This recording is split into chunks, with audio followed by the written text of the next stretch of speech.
Hello friends, स्वागत है आप सभी का टेस्ट इंजीनियर सागर यूट्यूब चैनल में। तो आज हम इस वीडियो में देखने वाले हैं कि यहाँ पर हम कोर्स के बारे में देखने वाले हैं। ओके, जो भी आपको फ्री के मतलब जो कोर्स होता है, जो आप कहीं पर अगर जाएंगे तो वहाँ पर कोर्स आपको बेचा जाता है और उसमें क्या क्या सिखाया जाता है, तो वो मैं आपको यहाँ पर फ्री में सिखाने वाला हूँ। ओके, तो टेस्टिंग के बारे में यहाँ पर हम देखने वाले हैं। तो यहाँ पर आप देखिए, इसके बारे में मैंने वीडियो भी बनाए थे। तो ज़्यादा सब्सक्राइबर तो अभी नहीं बढ़ रहे हैं, लेकिन जैसे वीडियो बनाऊंगा ताकि बढ़ सकता है। ओके, मे बी मुझे नहीं पता अभी। ओके ठीक है, तो देखिए अभी आगे क्या होता है।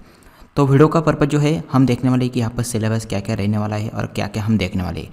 तो सबसे पहले मैं आपको सिखाऊंगा जावा। ओके, टेस्टिंग के लिए जो जावा रिक्वायर्ड है, तो वो लैंग्वेज हम देखने वाले हैं। साथ ही उसके बाद हम देखने वाले हैं सेलेनियम, और सेलेनियम के बाद हम देखने वाले ये एक ऑटोमेशन फ्रेमवर्क। ओके, मैं आपको वीडियो के अंदर बना के दिखाऊंगा ताकि आपके सारे डाउट यहाँ पर क्लियर हो जाएंगे। तो देखिए सिलेबस के अंदर क्या क्या आने वाला है। तो जैसे कि यहाँ पर आप देखेंगे, ओके, तो जैसे कि यहाँ पर आप देखेंगे सिलेबस के अंदर हम क्या क्या देखने वाले हैं। जैसे कि यहाँ पर ओके, जावा डिवाइस प्रैक्टिस जो है, तो इसके अंदर हम क्या क्या देखने वाले हैं, स्टेप बाय स्टेप हम यहाँ पर देखने वाले हैं। ओके, तो देखिए जावा के अंदर क्या क्या है। यहाँ पर डे 1 के अंदर हम देखेंगे इंट्रोडक्शन टू जावा। उसके बाद हम डे 2 में देखेंगे variable and data types. Okay, और उसके बाद यहाँ पर जो है, यहाँ पर ऑपरेटर से डे 4 में कंट्रोल स्टेटमेंट हम देखेंगे। ये जावा का सिलेबस है। ओके, तो एक एक वीडियो के अंदर मैं ये सभी टॉपिक कवर करने का यहाँ पर प्रयास करूँगा। उसी के साथ लूप्स हम देखेंगे, एरेज हम देखेंगे। एरेज बहुत ही इंपॉर्टेंट है, उसका क्या क्या इस्तेमाल होता है। Working with Java arrays, arrays के साथ साथ आपको काफ़ी प्रोग्राम यहाँ पर पूछे जाते हैं इंटरव्यू में कि आपको एरे जो है उसको रिवर्स करिए। ओके, रिवर्स ऑर्डर में करिए। एरेज के अंदर से आप डुप्लीकेट नंबर को निकाल लीजिए। ओके, यूनिक नंबर को निकाल लीजिए। ओके, ये सभी चीज़ें मतलब डिफरेंट तरह के आपको प्रोग्राम्स पूछे जाते हैं। उसी के साथ यहाँ पर स्ट्रिंग मेथड देखेंगे। स्ट्रिंग के अंदर उसी के साथ साथ स्ट्रिंग इम्यूटेबिलिटी क्यों है, स्ट्रिंग बिल्डर क्या है, स्ट्रिंग बफर क्या है। उप्स कंसेप्ट हम देखेंगे। उप्स कंसेप्ट काफ़ी इंपॉर्टेंट है। उसी के साथ साथ उप्स कंसेप्ट हम बाद में देखेंगे कि इसका इस्तेमाल आपको फ्रेमवर्क में कैसे करना है। ये क्वेश्चन हमेशा इंटरव्यू में रहता ही है। अगर आप ऑटोमेशन पर प्रैक्टिस कर रहे हैं तो ये क्वेश्चन हमेशा रहता है। ओके, उप्स कंसेप्ट का आप अपने फ्रेमवर्क में किस तरीके से इस्तेमाल करते हैं, कहाँ पर यूज़ करते हैं, उसका पर्पज़ क्या है, तो ये सभी चीज़ें यहाँ पर पूछी जाती है। उसके बाद मेथड एंड कंस्ट्रक्टर। तो मेथड जो है और कंस्ट्रक्टर जो है, कंस्ट्रक्टर का इस्तेमाल हम क्यों करते हैं, कहाँ पर ज़रूरत पड़ती है हमें। अगर हम फ्रेमवर्क की बात करेंगे तो उसमें कहाँ पर हम कंस्ट्रक्टर का यूज़ करते हैं, उसका पर्पज़ क्या है।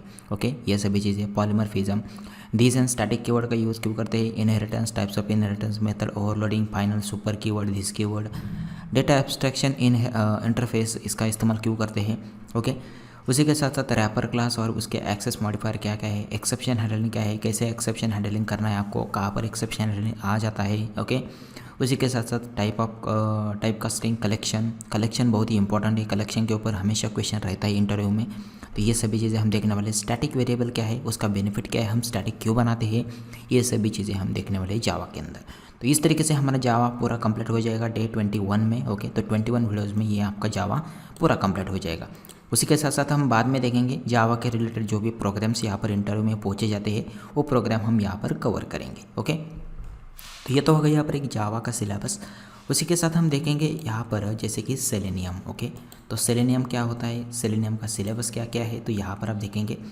तो सेलेनियम के अंदर क्या होता है, देखिए सेलेनियम हम इस्तेमाल क्यों करते हैं। तो सबसे पहले ओके, तो इसका इस्तेमाल हम इसलिए करते हैं कि इसके अंदर हम क्या करते हैं, फ्रेमवर्क यहाँ पर बना सकते हैं। ओके, मतलब सेलेनियम के अंदर क्या है, हम वेब ड्राइवर के ऊपर कुछ एक्शन वगैरह परफॉर्म अगर करना है हमें, तो वो हम यहाँ पर एक्शन परफॉर्म कर सकते हैं। तो इसका सिलेबस अगर आप देखेंगे ना, selenium introduction and environment syllabus, environment setup हम देखेंगे सबसे पहले वीडियो में। उसके बाद मतलब इसके अंदर क्या है, जैसे कि web driver is equal to okay new Chrome driver हम करते हैं, तो हम क्या करते हैं, ब्राउज़र को इनिशियलाइज करते हैं। तो वो सेटअप हमें कैसे करना है, क्या ज़रूरत पड़ती है। ओके, ये सभी चीज़ें हम देखने वाले। उसी के साथ साथ हम लोकेटर्स देखेंगे।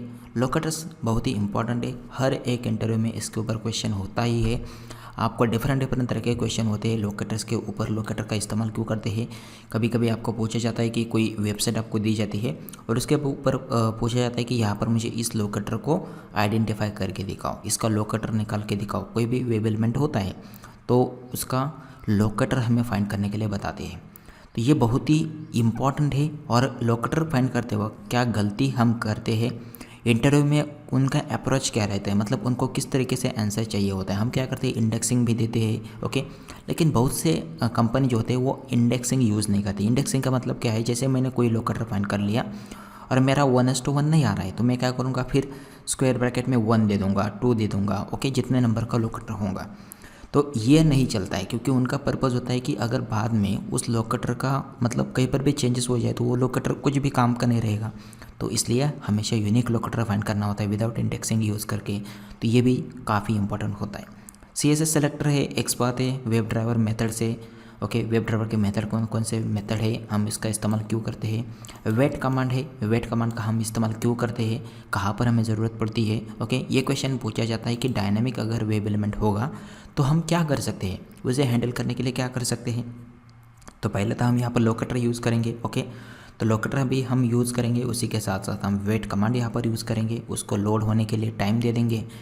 तो ये हम यूज़ कर सकते हैं। तो ये बात की मतलब बाद में हम देखेंगे, लेकिन ये सिलेबस के अंदर हम देखने वाले चेक बॉक्स को हैंडल कैसे करना है, हैंडल अलर्ट जो है अलर्ट को हैंडल कैसे करना है, नेविगेशनल कमांड है उसको हैंडल कैसे करना है, फ्रेम एंड आई फ्रेम जो है उसको कैसे, स्विच मेथड जो है उसको हम कैसे यूज़ करने वाले हैं। स्विच मेथड बहुत है, ड्राइवर, ओके, विंडो हैंडलिंग के लिए हम यूज़ करते हैं, अलर्ट के लिए हम यूज़ करते हैं, आई फ्रेम के लिए स्विच करने के लिए हम स्विच कमांड का यूज़ करते हैं।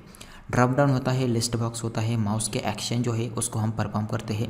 तो एक्शन जो है वो क्लास का हम यहाँ पर इस्तेमाल करते हैं। तो एक्शन क्लास का हम अगर आप ऑब्जेक्ट क्रिएशन करेंगे तो इसके थ्रू हम एक्शन क्लास के अंदर जो भी मेथड होते हैं वो हम यहाँ पर यूज़ कर सकते हैं, okay. Double click, okay, contact click, okay, drag and drop, ये सभी एक्शंस होते हैं। कीबोर्ड एक्शन होते हैं, स्लाइडर, ओके, टैब, विंडोज़, ये सभी होते हैं। जावास्क्रिप्ट एग्जीक्यूटर होता है, ये बहुत ही इंपॉर्टेंट है और बहुत ही अच्छा भी है। इसका इस्तेमाल क्यों होता है जावास्क्रिप्ट एग्जीक्यूटर का, जैसे कि मान लीजिए कोई भी मैंने वेब पेज ओपन कर लिया, अब मैं हर बार तो स्क्रॉल एग्जैक्टली नहीं कर सकता हूँ, क्योंकि अगर वेबसाइट मैंने डिफरेंट डिवाइस में ओपन की तो उसका मतलब जो अपीयरेंस जो होगा वो डिफरेंट होगा। हर एक डिवाइस की जो साइज जो होती है, स्क्रीन साइज, वो डिफरेंट होती है। इसलिए हम एग्जैक्टली स्क्रॉल तो नहीं कर सकते, लेकिन अगर हम जावास्क्रिप्ट एग्जीक्यूटर मूव करेंगे, एग्जीक्यूटर यूज़ करेंगे तो सीधा हम उस वेब एलिमेंट के ऊपर हम यहाँ पर मूव हो सकते हैं। तो ये बहुत ही इंपॉर्टेंट है और बहुत ही अच्छा है। अगर आप ये यूज़ करेंगे ना तो इससे क्या होगा, आप सीधा किसी भी वेब एलिमेंट के ऊपर सीधा वहाँ पर चले जाएंगे। तो ये भी काफ़ी यूज़फुल है। स्क्रीनशॉट जो है हैंडल है, ब्राउज़र है, SSL है, ओके, ऐड एक्सटेंशन है, ब्रोकन लिंक को फाइंड कैसे करना है, डेटा ड्रिवन टेस्टिंग है, एक्सेल सीट जो होता है उससे डेटा कैसे रीड कर सकते हैं। उसके बाद यहाँ पर हम देखेंगे यूटिलिटी फाइल है, प्रॉपर्टीज़ फाइल है, टेस्ट एनजी के बेसिक है, ओके, टेस्ट एनजी, एनोटेशन है, एसर्शन है, इसका इस्तेमाल हमें कैसे करना है, एसर्शन का हम इस्तेमाल क्यों करते हैं, okay, soft assertion, hard assertion का क्या क्या बेनिफिट होता है, क्या ड्रॉबैक होते हैं। डिपेंडेंसी मेथड है, ग्रुप टेस्टिंग है, ओके, ग्रुपिंग टेस्टिंग है, डेटा प्रोवाइडर है, पैरेलल टेस्टिंग है, टेस्ट एनजी लिसनर है, यहाँ पर एक्सटेंड रिपोर्ट जनरेशन है, ओके, एक्सटेंड रिपोर्ट का जनरेशन हमें कैसे करना है, आई टेस्ट लिसनर का हम यूज़ करते हैं। आई टेस्ट लिसनर क्या है, वो एक इंटरफेस है, इसका इस्तेमाल करके हम क्या करते हैं, एक एक्सटेंड रिपोर्ट जनरेट करने के लिए हम इम्प्लीमेंट करते हैं इंटरफेस को। अब इंटरफेस के अंदर ऑलरेडी डिफाइंड मेथड होते हैं, ओके, तो उस मेथड को हम यहाँ पर फेच करते हैं। उसी के साथ साथ test NG page object module है, ये काफ़ी इंपॉर्टेंट है। पेज ऑब्जेक्ट मॉड्यूल का इस्तेमाल हम कहाँ पर करते हैं फ्रेमवर्क में, ये पूछा जाता है। उसका स्ट्रक्चर क्या होता है, ओके, उसका स्ट्रक्चर क्या क्या होता है, उसके अंदर हम क्या क्या यूज़ करते हैं, कंस्ट्रक्टर यूज़ करते हैं, ओके, पेज फैक्ट्री हम उसके अंदर यूज़ करते हैं। पेज फैक्ट्री का बेनिफिट क्या होता है, क्यों हम यूज़ करते हैं, तो ये सभी डाउट आपको इंटरव्यू में पूछे जाते हैं। तो ये सभी है यहाँ पर, और फाइनल प्रैक्टिस कोड जो है हम यहाँ पर देखने वाले। और ये होने के बाद हम देखेंगे फ्रेमवर्क, ओके।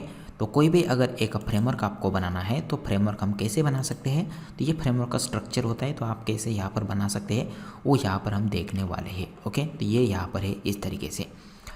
तो ये है दोस्तों यहाँ पर इस वीडियो के अंदर यहाँ पर मैंने सिलेबस आपको बताया है। तो आने वाले वीडियो में मैं क्या करूँगा, यहाँ पर एक प्लेलिस्ट यहाँ पर बनाऊँगा। हालांकि यहाँ पर मैंने एक वीडियो बनाया था, ओके, एरे के बारे में, तो मुझे नहीं पता ये आपको कैसा लगा है, ओके। लेकिन आप मुझे बताइए कि इस फॉर्मेट में वीडियो बनाना चाहिए या सीधा स्क्रीन पर ही मैं आपको बताऊँ, ताकि मुझे भी आपको मतलब समझ में आ जाएगा कि आपको किस तरीके से समझ में आ जाएगा, ओके।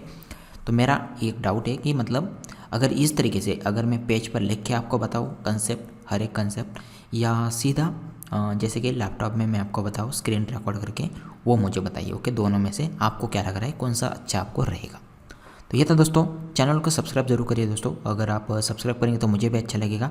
और साथ ही यहाँ पर मैंने टेलीग्राम का भी लिंक दे दिया है, और टेलीग्राम के लिंक के साथ साथ इंस्टाग्राम का लिंक भी मैं आपको बनाऊंगा, ओके, क्योंकि आने वाले दिनों में आप मेरे साथ कनेक्ट रहेंगे तो मैं ट्राई करूँगा आपको अच्छा कंटेंट देने के लिए, ओके। और कुछ नोट्स अगर होंगे तो वो भी मैं आपको यहाँ पर देने की कोशिश यहाँ पर करूँगा। तो चलिए मिलते हैं अगले वीडियो में। Thanks for watching this video.